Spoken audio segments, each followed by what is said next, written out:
cher internaute Pikini Production ñu ngi leen di nuyu tey nag dañoo am gan bu màgg ñu ngi jàkkaarloog Pape Diouf borom Bercy Pape Diouf nuyu nañ la. Yacine maa ngi lay fay. di la ziare bu baax di nuyu waa Pikini Production. internautes yi nga xamante ni partout dans le monde ñu ngi xool Pikini Production. nekk ay fans Pikini Production maa ngi leen di ziare. yaa ngi pare Bercy bi.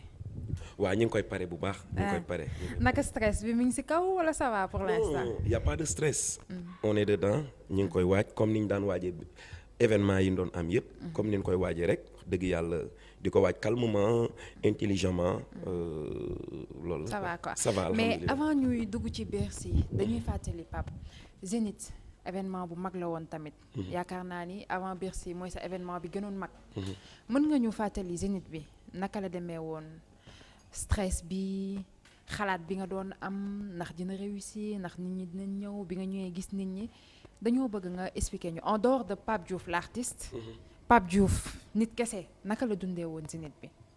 waaw c'est vrai que nag wax nga dëgg Zénith moom y avait beaucoup de stress parce que salle la woon boo xamante ni déjà man mosuma fa dem mosuma fa dugg dama ko doon gis nii rek de vue wax dëgg yàlla mu nekkoon stress bu mag. biñ ma waxee ne ma dama war a jouer ci Zénith aussi j'en revenais pas donc bi ma Maxtaar woowee ne ma grand maa ngi nii ci kaw bi de dama ñëw pour jàng ci benn formation mais nag am naa fi ay relation yu bien et que wan naa leen sa ay musique déjà mi ngi fekkoon nag ma génne album mu dajeek ma génne album kas-kas bi yàlla dogal aussi mu fekkoon suñu premier grand bégué au Grand Théâtre bi ñu fay jouer di ko ubbi mu daje woon aussi ak premier événement au Grand Théâtre bi donc bi mu leen wanee image yooyu tegal leen album kas-kas ñu déglu l'intégralité de l'album wax dëgg yàlla ñu ne vraiment kii war na mën a def Zénith après nag ci la ma ko waxee mais bon je me dis rak daf ma bëgg rek di ma soutenir mais Zénith moom mënu ko décrocher donc après bi yàlla dogalee loolu am donc vraiment mu nekk liggéey boo xamante ni aussi ñëpp jàpp ci sama label Prince Art jàpp ci ma àndoon ak la TFM vraiment suñu équipe bi xam nga ñëpp vraiment jàpp ci ñu sotandoo événement bi wax dëgg yàlla mu jàll nag quoi mais ba le jour bi may ñëw bi mu desee ay une semaine bi ma ñëwee sama hôtel promoteurs yi organisateurs yi bi ñu ma fekkee sama hôtel promoteur bi naar bi dafa ñëw rek accolade ma quoi pour man dafa may nuyu mu ne ma mon frère vraiment merci tu vas jouer sold out guichet fermé j'en revenais pas gëw ma ko mu ne ma dinaa bii jeex na ma ne ko bon mu ne ma santaat yàlla ne alhamdulillahi rabbil alamin mais néanmoins événement la bon boo xamante ni ça m'a beaucoup marqué dafa ma marqué trop et que loolu wax dëgg yàlla dama ciy remercier les Sénégalais de la diaspora parce que dañu jóge partout dans le monde rawatina tukulóor yi haalpulaar yi ñi nekk Paris ñi nekk ci province yi tu vois jóge fu nekk soninke yi xam nga donc ñu def mobilisation une forte mobilisation boo xam ne c'était émouvant wax dëgg yàlla les Sénégalais de la diaspora waa banlieue yi xam nga gars yi jóge nañ ba Japon am na ñoo xam ne Yacine ba Japon lañ jóge ñëw donc ñëw pour seetaan si ma d'accord am na ñoo xam ne sax mujj ñu dugg am na ñoo xamante ni ils avaient des problèmes pour repérer seen oto yi déjà même artistes invités yi ba ci lutteurs yi nga xamante ni ñoo ma gunge woon wax dëgg yàlla am na ñoo xamante ni ils avaient des problèmes pour accès à la salle donc wax dëgg yàlla sant yàlla la woon daal. boo koy fàttaliku nii neex na. mais avant mën nga ñu nettali ay anecdotes surtout biñ la nee guichet fermé nga ne foofu moom assuré rek baa dee.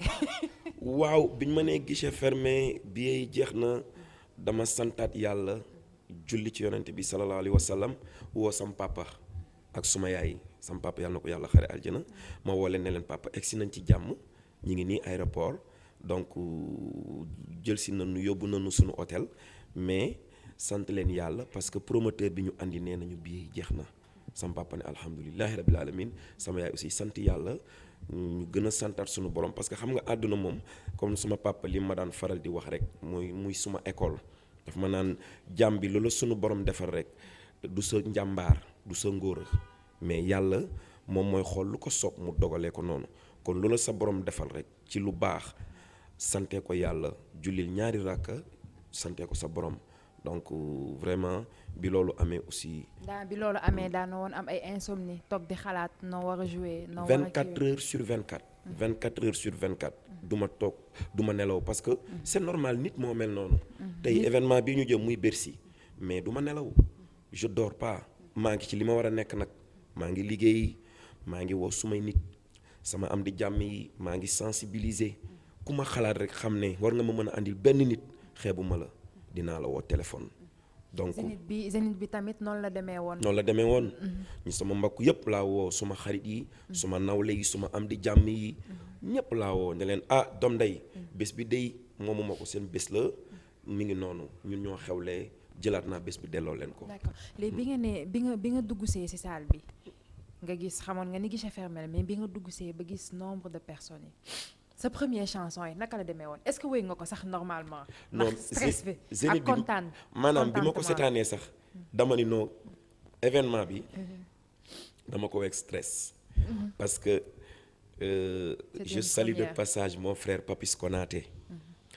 à chaque fois bu ñu mësaan am événement bu mag daf may woo ci ginnaaw scène bi 5 minutes avant ma yegg sur scène mu ni ma pap dalal yow sa lépp xët-xët nga koy defee xoolal calmement na mel ni yaa ngi Nirvana nañ leen fo mais nit rek nga mën a doon sa xol bu yaatoo nga kontaan da ngay dégager ba dégager sax loo mënul mais Zénith bi dama wooyee ak doole dama wooyee ak force parce que Sénégalais yi dañu jóge partout. da nga bëggoon delloo njukkal ba. delloo leen njukkal vraiment moo tax bi ma koy seetaanee bi ma seetaanee keroog ñu teg ko à la TFM dama kontaan parce que li tax ma kontaan mooy li ma am yëpp dama ko joxe.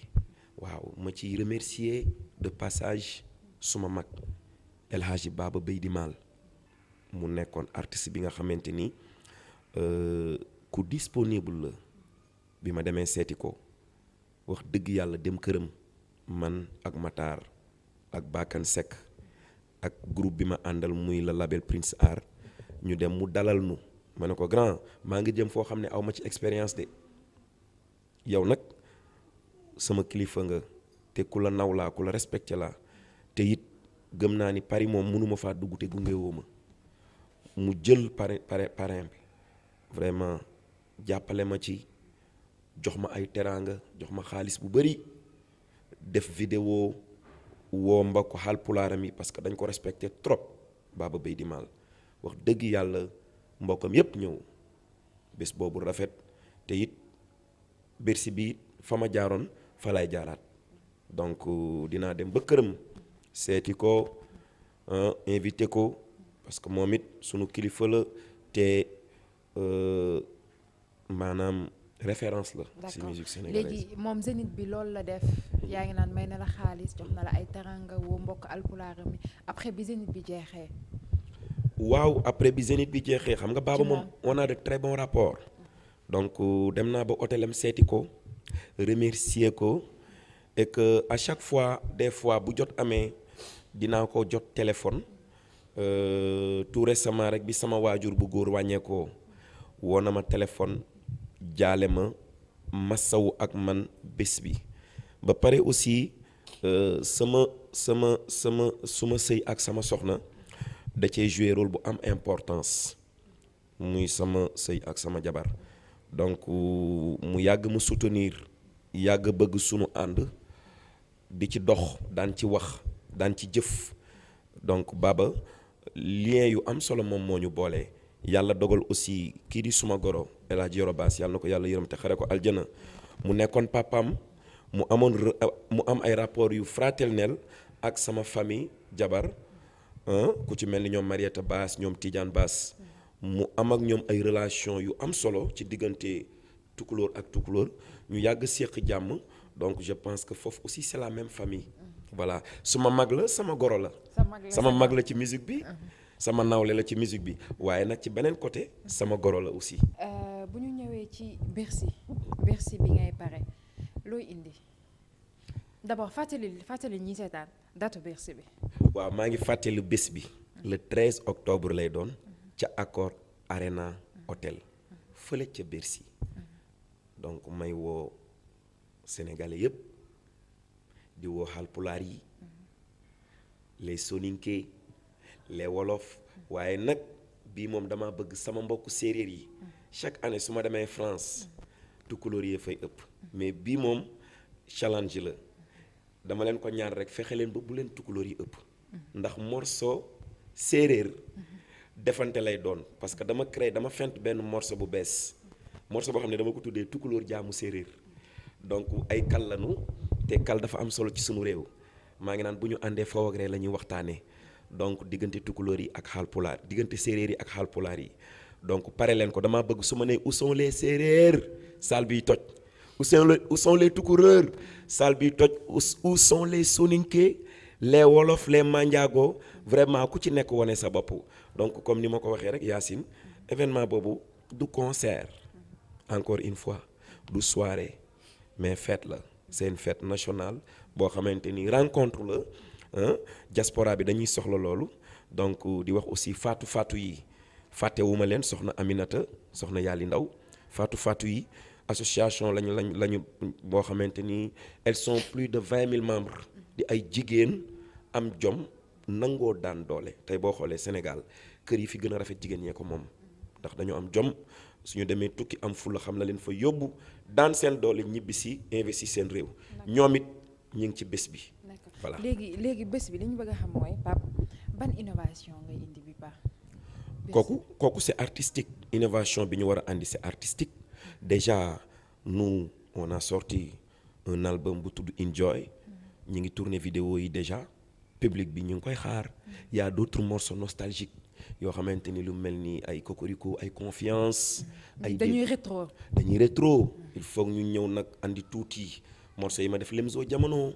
tu vois donc bëgg nañu aussi au sein du Lemzo Jamono bi ma nekkoon xam nga xam ne y avait Alioune Mbaye Nder ñoom Fallou Dieng tout ça ñoom Salam Diallo xam nga ñoom Amad Samb Mamadou Lamine Mayga ñu regroupé groupe Lemzo Jamono ma nekk ci ginnaaw scène bi gars yi jiite diriger woy ay seet si ma ñoom Nder ay Fallou ay Amad Samb ay Mayga donc ma fàttaliku gars yi fàttaliku sénégalais yi fi ma jógee xam nga sama jaar-jaar fi ma jógee que ni bi ma ñëwee Lemzo Jamono dama daan aw donc Lamine Faye ci kanam yooyu yëpp c'est des trucs yoo xam ne ñu ngi nekk di ko teg di ci xalaat ak sunu staff ak suma label donc bu loolu weesoo aussi il y a notre image à vendre parce que dañuy dem Bercy pour vendre l'image de notre pays xam nga donc déjà gis nga vidéo séeréer bi ma génnee nga xamante ni dama dem ba sumay racine dem ba ci sama mbokku séeréer yi dem ba tey réew. séeréer yi nag nan am jom bi baax bu leen tukku léegi ëppale. non séeréer yi parce que yaa ngi leen défendre rek. waaw mais c'est normal parce que xam nga nan nag am jom. xam nga nag ku nekk sa askan nga am. te man doomu séeréer laa. bu leen fa tukkulóor yi jiitu daal. non loolu nag laa bëgg séeréer yi jàppale leen ma rek bu leen fa tukkulóor yi jiitu te loolu moom xam naa ne Yaxya Diop Yékini non dina ci bay waaram parce que xam nga moom porteur de voix la champion incontestable la. donc moo nekk ci clip bu bees bi ma koy remercier de passage ci vraiment li mu jël image am offrir ma ko xam nga jàpp ci dalal ma baasul ak ay mbokkam teral ma. xam nga vraiment je le salue de passage. bu ñu ñëwaatee ci Bercy bi invité yi ñan la maa ngi dégg ay Eudoxiao am na ay ñoom Jabasora wala. waaw xam nga Jabasora nee na sénégalais yi. attention Pape Diouf du Pape Diouf Sénégal. Pape Diouf Afrique la. je vous défie les sénégalaises. maliens yi ñoo fay ëpp. moom loolu la wax. mais gëm naa ni. kenn du waa Sénégal ñun ñëpp ñoo bokk nag sunu sous-région muy sunu xarit nag vraiment. ñan ñooy invité ñooñu comme Jabasora da nga leen invité elle va venir naka la demee. non dañ leen invité. da nga leen invité déjà même Tandbér bi ñu war a def. le 26. elle fait partie des marraines. ku mel ni Jabasora. ku mel ni sunu sœur Yébé. la bourgeoise. donc moom mooy marraine Côte d'Ivoire bi. xam nga Eudoxia day ñëw. Nathalie Nkowa xam nga day ñëw xam nga dem ba Suisse Genève am na suma rakk bu fa nekk Asu Mbay jëri ngoone maalo be Samba mu Adja Mareetu Agne Asu Mbay kooku mooy marraine Genève bi ak sama sœur Coro Koma comprendre nga donc. mais lan moo tax choix bi ci ay Eudoxie ay Jaba. waaw parce que ñoom dañu bëri fii ay fans sénégalais yi dañu gis ni que dañ leen di suivre lu bari ñoom aussi bëgg li Pape Diouf di def ñu nekk sunuy xarit nekk sunuy nit ñu am ak ñoom ay relation via sunu sœur Yébé la bourgeoise. Yébé moo indi contact. moo indi contact bi donc pourquoi pas duñ leen invité et puis ñoom dañu bëgg jonge sénégalais. dañu gëm loolu dañu bëgg sénégalais yi tu vois donc fu mu nekk nii Tandbér bi li muy rëy dañ ko teg ci loxo sunu sœur Sodo Bousso xam nga Sodo Bousso l'international moom kenn du ko natable ak sunu rakk Amina Poté donc vraiment ci seen loxo lan ko teg xam nga donc madame Diouf moom it ak ay gàngooram xam nga donc marraine bi aussi Sénégal muy Fatou Guewel Diouf di sunu yaay di sunu sœur donc ak ñeneen ak ñoo xamante ni tey bokk nañ ci marraine Tandbér bi Maam Jaara Fam ajaratu Maam Jaara Fam xam na ni sax fi mu ne nii bërki démb la jóge Màkka waaye nag moom xam nga dafa maa yar sama mag la donc Tandbér boobu daal na ko sénégalais yëpp pare te xam ne. mais Pape ñooñu nga invité ñooñu dañoo mën a joxe de genre Yébé ñaangi. waaw ñooñu dañoo mën a baataka billet de. est-ce que moo tax choix boobu noonu. waaw mais ñun day xam nga ni ñun moom lu baax ci lu baax rek la ñuy dox. waaw loolu yomb na. mais non mais c'est vrai Yacine xam nga àdduna moom. Yébé bourgeoise la de Yébé day baataka de. mais Yébé borom ngor ak teraanga la. te dafa baax. nee naa ko yow ku la lekk de naan la mandiré la génnum réew. nga dem ba Suisse fekk fa sama rak Asu Mbay. jëri ngoone maale ba Samba Klumi ci Sengi Ndaat. mu ajaratu mareetu añ. Pape loolu yomb na yi ngay def nii yomb na nga xam ne moom yaayam ak sama yaay Asu Mbay ñoo màggandoo bi ma nekkee xale sama yaay daf ma daan jël di ma dénk yaayam ak suma yaay Kumba Caaka. nga xamante ni loolu démb la tey soog a ñëw. donc man daal Yacine. woo naa samay mbokk te nag woo naa samay xarit. nee na séegee gi ñëw séegee gi am leen jom. non séeréer yi dañoo am jom nag de. attention baax na dañoo gis aussi Pape Diouf clipam bu bees bi dafa ñëw ak beneen style bu ñu ko xameewul plus osé. lan moo tax clip boobu wóor na ma ne ay Matar a fa jaar Matar rek lewul. waaw mais plus osé comment. plus osé genre dañoo gis nga ñëw ak beneen style comme gel bi joué affaire bi. Jihan. dañoo gis mu ñëw ak benn accoutrement ñëpp di wax Pape Diouf clipam bi parce que peut-être gars yi xamewuñu la côté boobu noonu. dañoo xam Pape Diouf plus réservé wala clip plus. yiw quoi waaw mais en fait même clip bi aussi yiw na xam nga. liggéey bu nekk ak li muy laaj. donc il faut être moderne su ko laajee. il faut être aussi comment dirais-je naturel su ko laajee. day dépendre ci réalisateur bi ak concept bi morceau bi laaj pour ñu def ko. donc Jeanne maa ngi koy remercier maa ngi ko doon tooñ naan ko Jeanne clip bi buy génn moom ñaanal naa la balaa 1 mois nga am jëkkër. alhamdulilah clip bi dafa génn rek ñu maye ko donc mi ngi sëy mais ñoom nit ku nekk da nga am sa culture. mais yow bi la réalisateur bi waxee style bi mu bëgg. yow takk newoo ko non loolu ëpp na wala li mu sol genre des na yiw wala amoo si benn xel ñaar quoi parce que xamewuñu le style boobu alors c'est normal du coup ñu laaj la ko. waaw mais ba ma xoolee man li ma sol ci kaw ba ci suuf. lu yiw rek la. mais clip bi. Jeanne li mu sol ci kaw ba ci suuf.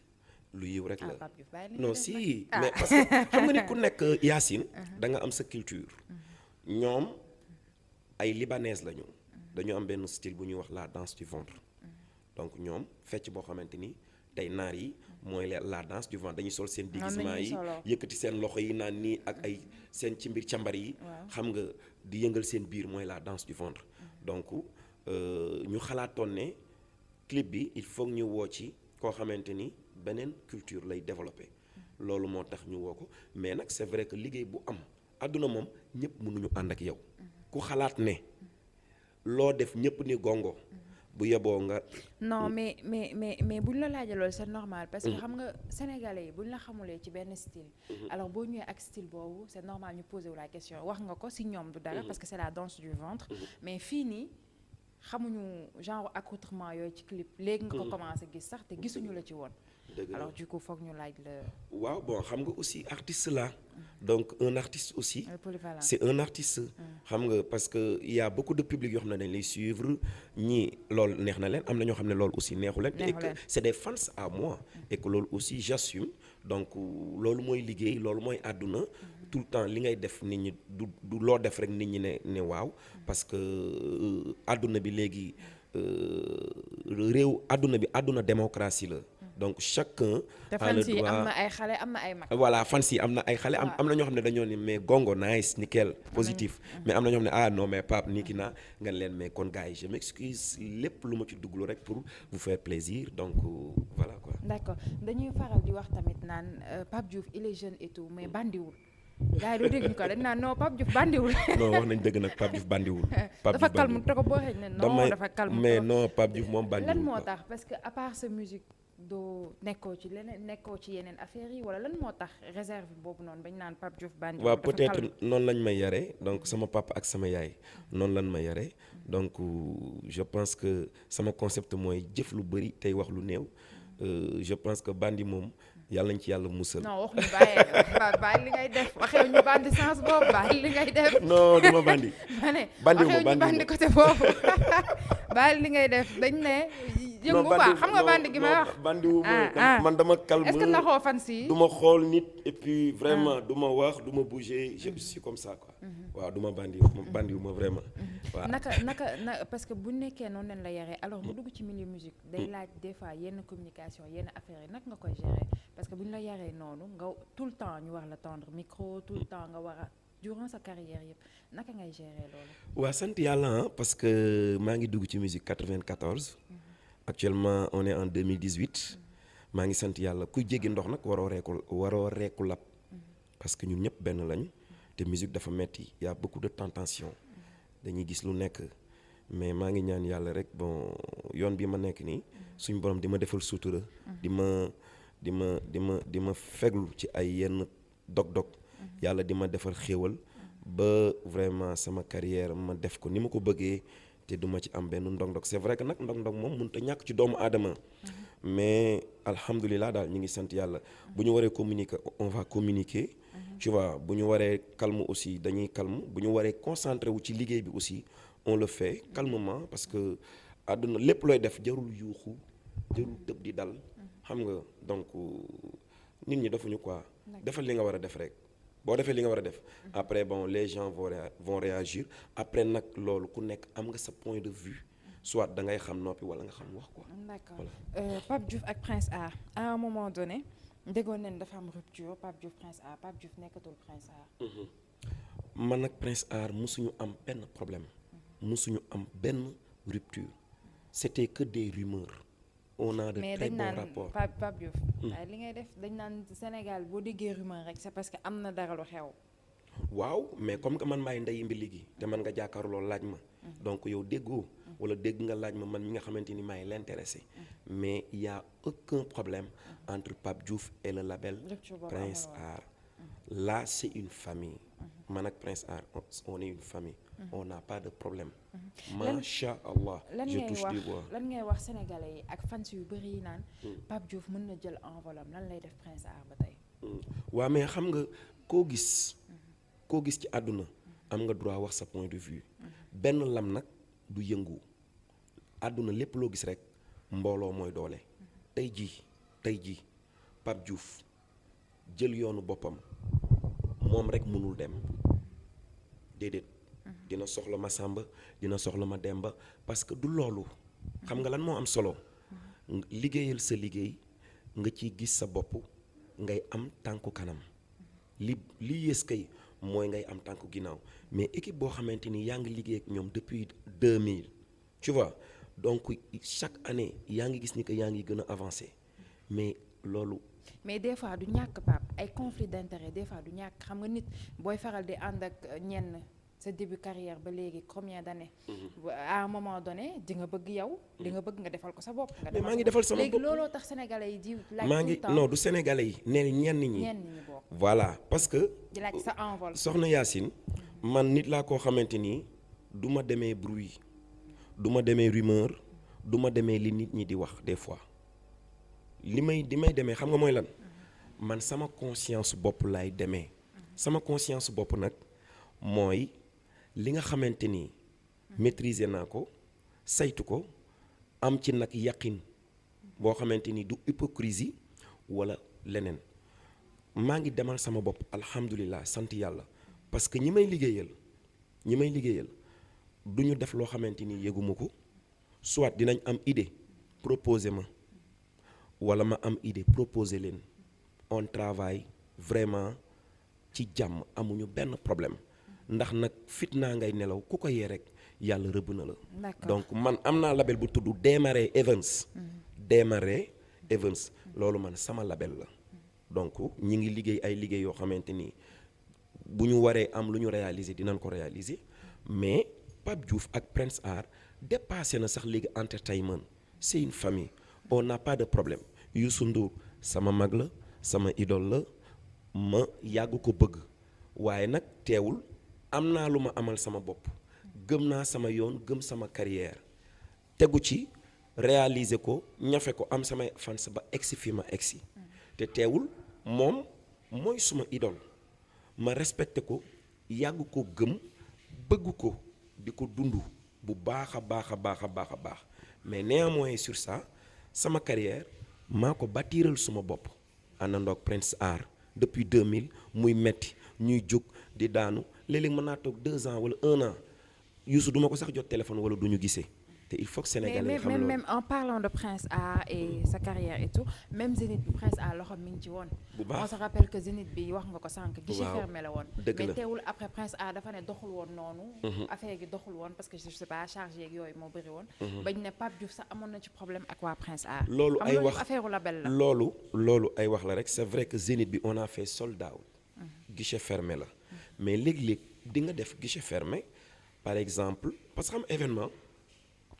du billetterie bi moo lay rendre bénéfice mais c'est les sponsors imaginez boo jëlee nit ñu bari yóbbu leen France jënd ay billets d'avion fay ay taxes lu dëgg jox nit ñi seen per diem ñi nga invité nga jox leen cachet yora day am dépense yu bari mais dépense yooyu du billetterie bi moo la koy jox mais nag sponsor bi moo la koy jox. D'accord. bénéfice bi nga ciy séntu parce que tey boo xoolee tubaab yi li tax ñu gën nu mën a avancer ci showbiz mooy c'est les sponsors qui leur aident da ngay gis tey benn sponsor boo xamante ni lay jox benn 1 million d'euros wala benn 2 millions d'euros mu leer la ni yow loolu rek compenser na say dépenses di nga ci mën a fay say billets d'avion di nga mën a tes artistes invités di nga leen mën a andi dans de très bonnes conditions di nga leen mën a jox ay per diem presse bi ngay invité di nga leen andi dans de très bonnes conditions. kon daal ñoom li ñu waxoon kon moo am.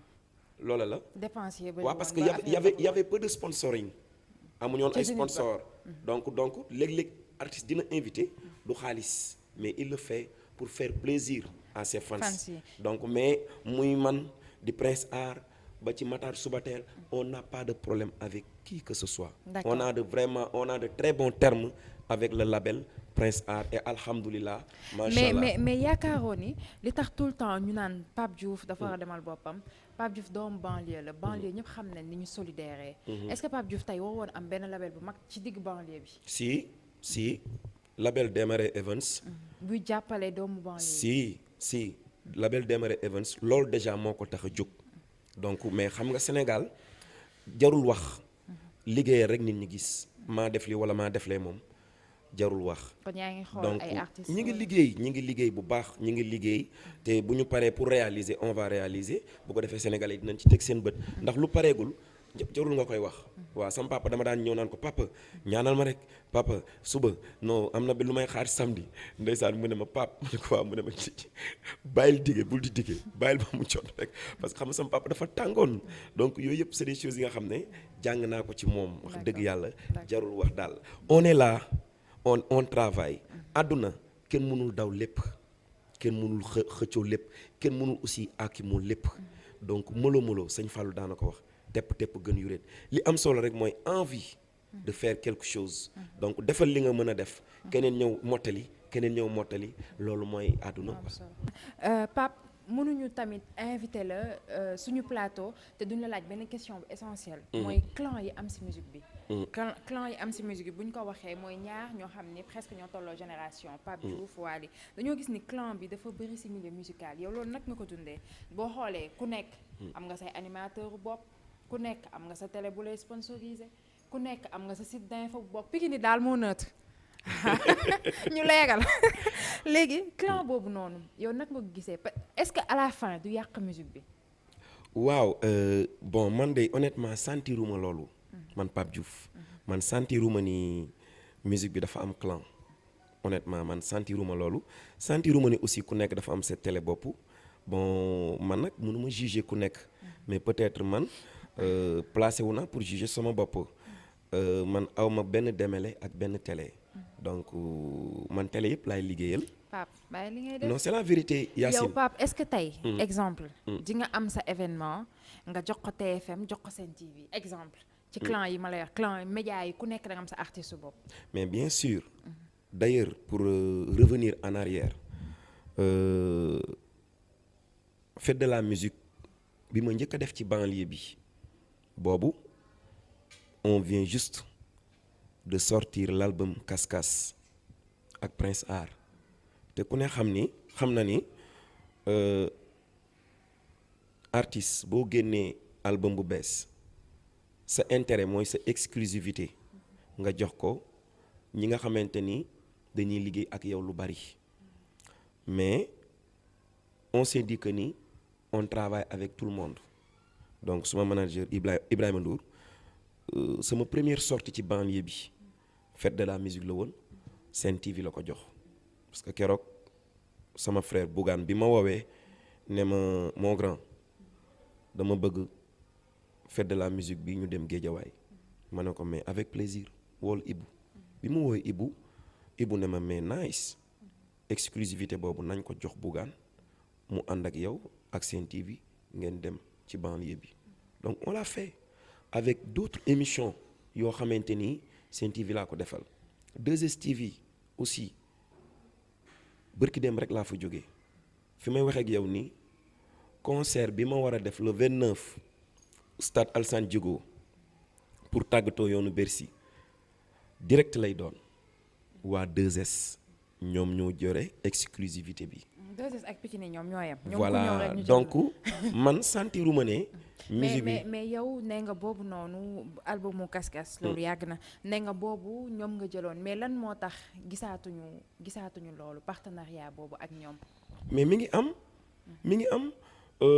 am na benn grand théâtre boo xam ne am na benn grand théâtre boo xamante ni 2S ñoom ñoo ko def 2S sama benn grand théâtre boo xamante ni 2S ñoom ñoo ko couvrir. bërki Demba Ndiaye Cheikh Sarr non TFM sax ñëwul 2S ñoo yore woon exclusivité bi yëpp de A à Z. non Sen TV. Sen TV. li nga ànd ak woon événement bi ma doon def pour la jeunesse. ak suma rakk Cheikh Sarr.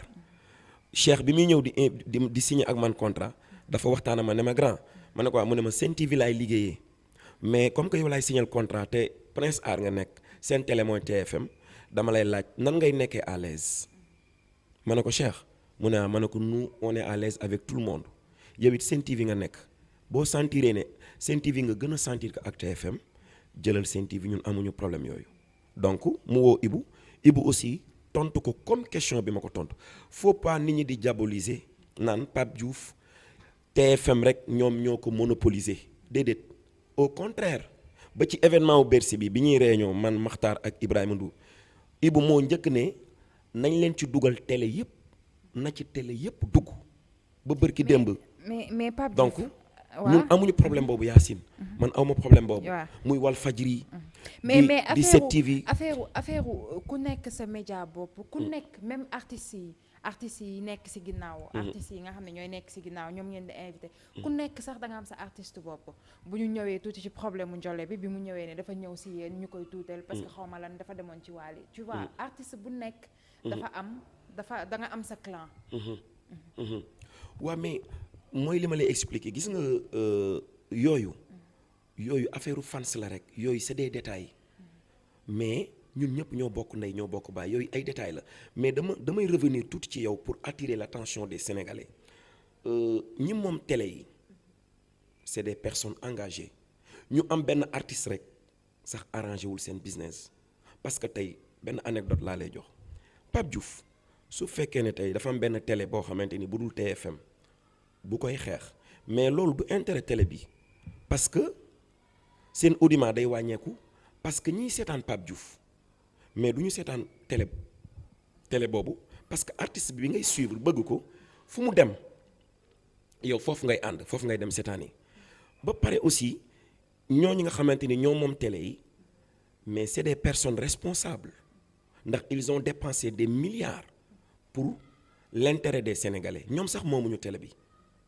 bërki démb Marème Ndiaye tata Marème Ndiaye je le salue de passage dafa wax bu ma neex mu ne gis nga fii ku fi ñëw même boo amul xaalis pour fay publicité doo ñëw mukk ñu lay rejeter dinañ la jël dinañ teg sa bande annonce luñ la mën a jàppale dinañ la ko jàppale parce que du fait que mettre nañ télé bi à l'abri des Sénégalais c'est pour tout le monde donc muy TFM di 2STV mais di yeneen télé yëpp yemul si télé yi rek mooy li ma la wax dafa dem ba ci site ba ci yenn site d'info yi ku nekk ak sa appartenance dafa dem ba ci yenn animateurs yi dafa dem ba ci yenn artistes yi wax naa la kaawu Ndiolé léegi alors mënuñu nëbb lool parce que à la limite day yàq je crois que day yàq milieu musical bi parce que ku nekk boo amee foofa rek taxaw fa bu yàggee milieu ba yow Pape Diouf ban rapport nga am ak Ndiolé mais Ndiolé kooku sama rakk la kooku on a de très bons rapports kooku c'est ma petite sœur ñu jaar foo xam ne nag fu doy waar la muy sama rakk Ndiolé di sama rakk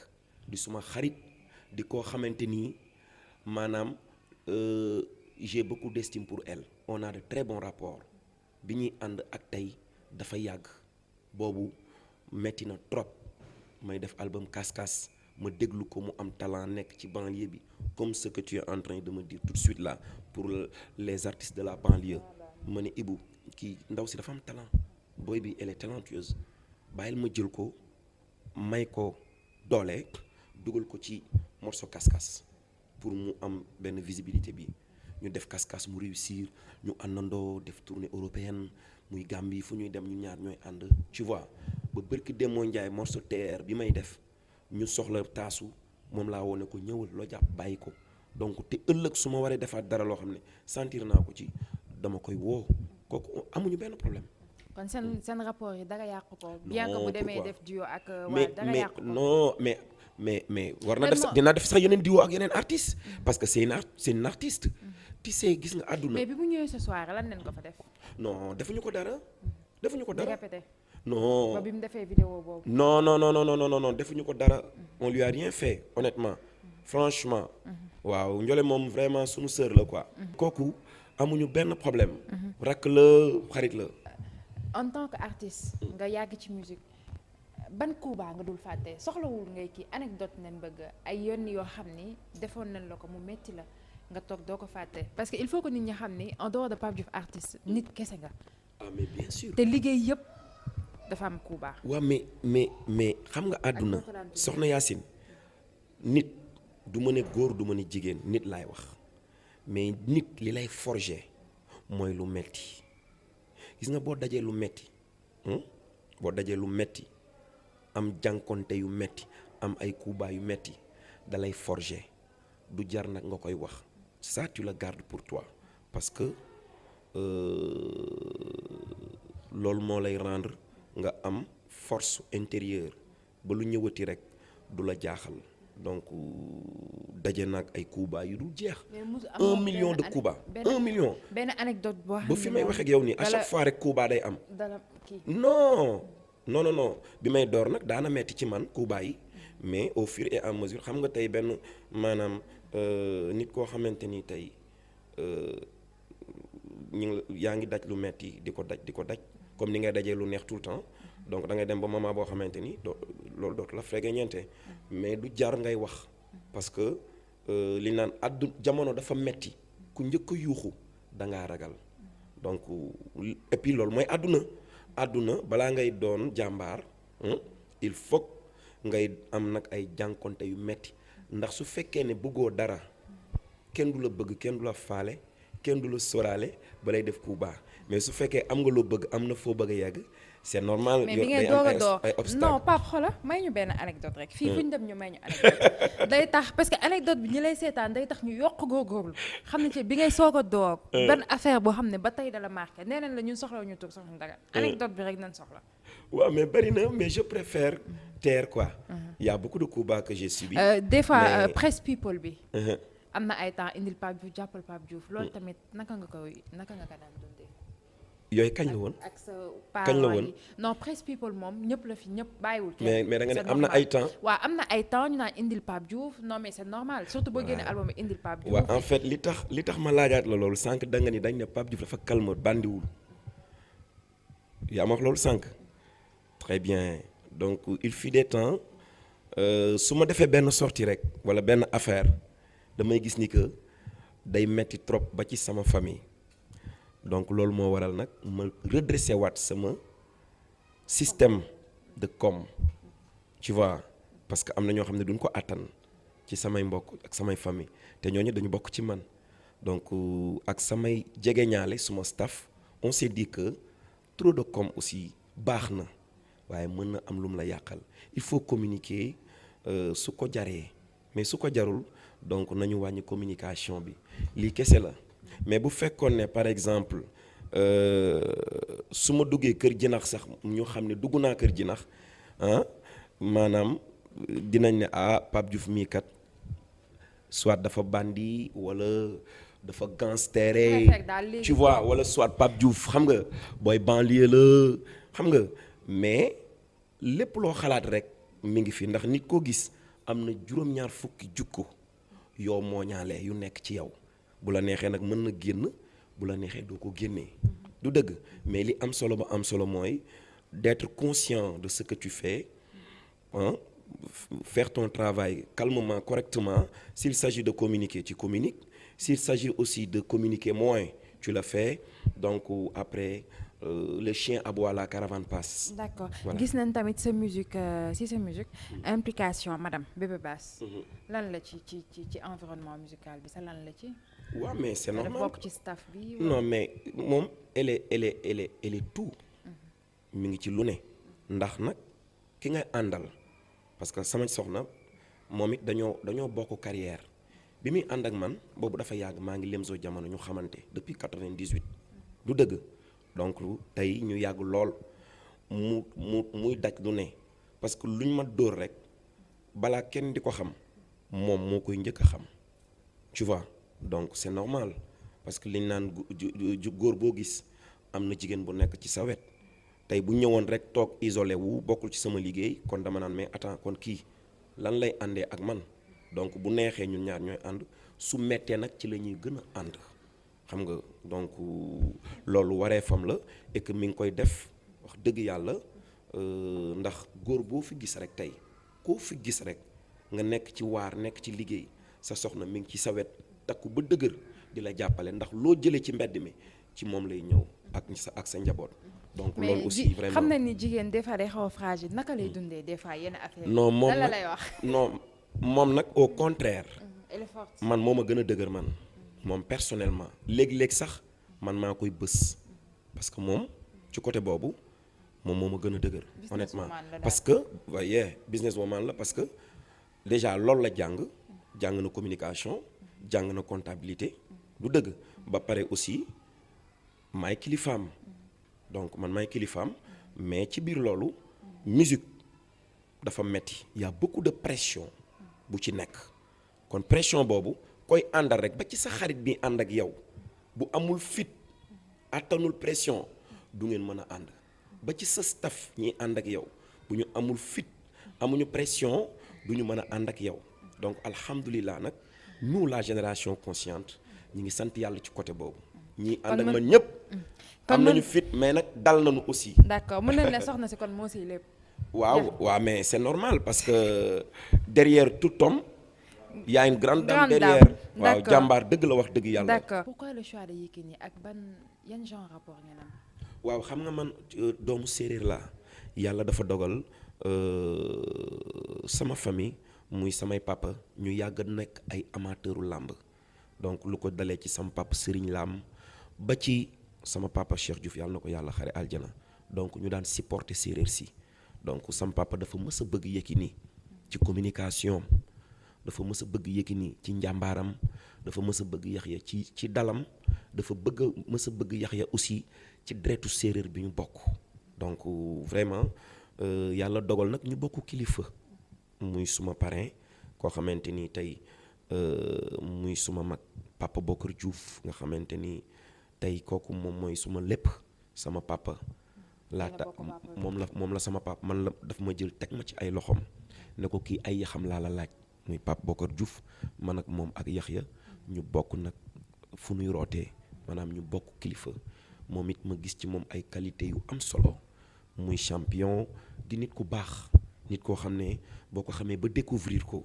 nga xam ne nit ku humble nit ku yaatu nit ku bëgg nit ku bëgg mbokkam donc bi ñu defee morceau séeréer bi ñu gis ko ci xam nga donc li ñu gën a inspiré sax mooy defoon na fi benn reportage bu mag ak benn télévision internationale donc ma ne nag grand vidéo bi ñu war a def day dama sentir Yaxya ma invité ko ci vidéo bi bu ko defee mu ñëw participer ci loolu dina ma neex trop donc après ci lañ ko woo mu ne loolu c'est avec un grand plaisir amul benn problème donc maa ngi koy remercier aussi. bi nga demee Bassoul nu mu demee tournage beeg yooyu. yii Bassoul moom vraiment rey nañu ay nag rey ay gëléem rey ay xar loo xalaat rey nañ ko gaal yi ñëw jigéen ñi génn waa Ndangaan il yëpp teeruñu waa Jilaas waa Lul Seeseen waa Diofior vraiment waa Bassoul il yi génn jigéen ñi ñu def organiser fa genre ngel xam nga donc ñu fecc dañoo yendoo fecc yendoo woy xam nga nijaayu Yékini moom it defal ñu fa cérémonie officielle kilifa yi fa nekk maanaam magu dëkk bi génn ñu dalal ñu ci pénc mi ñaanal ñu julli fa tisbaar ak tàkkusaan vraiment ñu jël gaal yi on a fait presque 2 heures et quelques de pirogue man xaw ma woon ne sax maanaam site yu mel ni am na ci Sénégal et que li ma ci gën a neex ci côté environnement ci côté touristique maanaam am na lu ñu fa découvrir parce que tey maa ngi naan keroog suma benn xarit ma ne ko mais gars yi li ñuy demee ay Hawaï xam nga wala ñuy dem yeneen dëkk outside ci Europe wala Amérique mais île des Saloum moo dàq dëkk yooyu xam nga donc y a plus de presque 20 et quelques îles te keroog laa am chance découvrir ko mu am ay hôtel yu bien vraiment bien fait donc macha allah daal. Merci de vous abonner à Pikini Production. N'oubliez pas d'activer la cloche pour recevoir les notifications. Si vous avez aimé la vidéo, cliquez sur j'aime et laissez un commentaire.